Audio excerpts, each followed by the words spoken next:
What happens after that first mover out of a bear market? Well, a whole bunch of people make a whole bunch of money. If you owned NVIDIA, if you owned any of these semiconductors, that move out of that bear market made you a bunch of money. Then what do? Well, have to sell some of that and move it into something else. Let's think about this as kind of like a portfolio manager. Say I'm a hedge fund manager.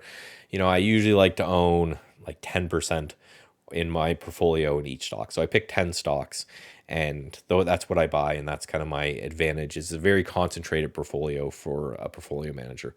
Well, one day I look over and NVIDIA is now like a third of the entire company, the entire portfolio, because it's just been ripping the whole time. It's just, it's tripled and quadrupled. So it's a huge part of my portfolio. Well, I got to sell that, and then I got to buy something else with it, because quite often these people can't be in cash, and in a bull market, you don't want to go to cash anyway. You want to own stocks all the time.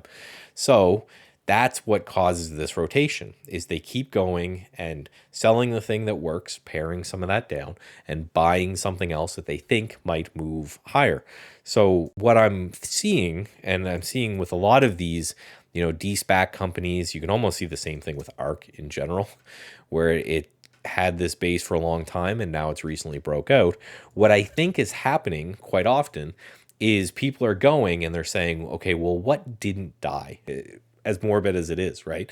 You had a lot of these companies like Owlet that de-SPACed, they went down, they hit lows, and then they died.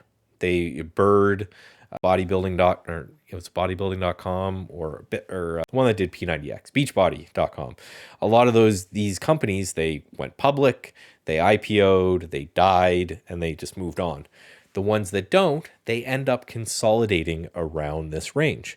And what ends up happening is this ends up being where value investors start to get involved, where if you look at it just right in this area, you have value investors that are buying kind of in this zone and in this area, and they are just accumulating because they think, right, $50 was crazy, $150 was crazy, but $3-4 is probably good value. They've done whatever fundamental value stuff that they do. And then they end up, because they're buying at this low and they've just run out of sellers, they end up creating these low bases where these value investors are accumulating and nobody else is really selling anything.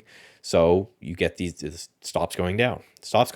And again, it didn't die. It didn't go out of business when it was obviously priced here at some point to go out of business.